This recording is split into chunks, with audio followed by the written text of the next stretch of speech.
আরে দিদি বল। ও তাই নাকি? যবে থেকে ভাই বিয়ে করেছে আমাদের তো ও বাড়ি যাওয়াই বন্ধ। তুই তো তাও যাস, আমি তো যাই না। আয় তোকে লিকার চা খেতে দিল? বলবি ভাইকে, তাহলে ভাই জানবে কি করে যে ও আমাদের সাথে এরকম করে? শোন না দিদি, কি দেখলি একটু মোটা হয়েছে? তা 7 দিন তো বাপের বাড়ি থেকে এলো।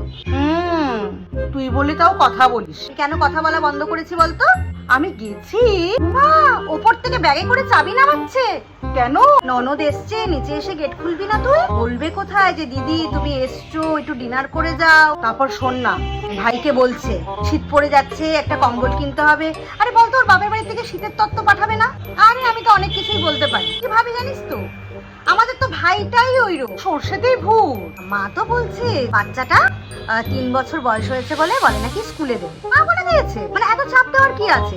আমি তো বাধ্য হয়ে 2.5 বছরে মুনকে স্কুলে দিয়েছি বল। মা বলেছে এবার যদি ও কথা না শোনে ভাইকে বলবে।